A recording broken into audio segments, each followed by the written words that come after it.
కర్ణుడి యొక్క రథచక్రం భూమిలో దిగబడిపోవడం మొదలుపెట్టింది. అవతల సరిగ్గా నిలబడడానికి లేదు. భార్గవాస్త్రమా జ్ఞాపకానికి రావట్లేదు. అర్జునుడా బాణ పరంపర కురిపించేస్తున్నాడు. రథమా కదలదు. ధనస్సా విరిచేశాడు. అయినా ఇంకొక ధనస్సుని బాణాన్ని తీసుకుని యుద్ధం చేశాడు. ఎంత గొప్ప యుద్ధం చేశాడంటే గాంధీవం యొక్క అల్లెతాడు కట్టే ముడి విడిపోయేటట్టుగా కొట్టాడు.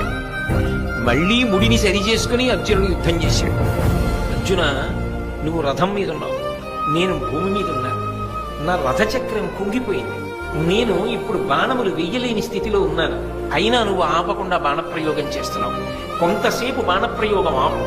నీకో గోవిందుడికో భయపడి నేను ఈ మాట చెప్పట్లేదు, ధర్మం చెప్పాలి కాబట్టి చెప్తున్నాను అంటే కృష్ణ పరమాత్మ అన్నాడు, అబ్బా ఇప్పుడు ధర్మం జ్ఞాపకానికి వచ్చిందా? జ్ఞాపకానికి వస్తే రక్షించేది కాదు ధర్మం, అనుష్ఠిస్తే రక్షించేది. నువ్వు ఎంత ధర్మాన్ని అనుష్ఠించావు జీవితంలో? పాండవులను తక్కువ చేసి మాట్లాడినప్పుడు ఈ ధర్మం జ్ఞాపకానికి రాలా? ద్రౌపదీదేవిని అవమానించినప్పుడు ఈ ధర్మం జ్ఞాపకానికి రాలా? అదే పనిగా అర్జునుడిని చిన్నతనం చేసి మాట్లాడినప్పుడు ఈ ధర్మం జ్ఞాపకానికి రాలా? నువ్వు పాటించనిది ధర్మం. నీకు అక్కడికి రమ్మంటే ఎక్కడి నుంచి వస్తుంది?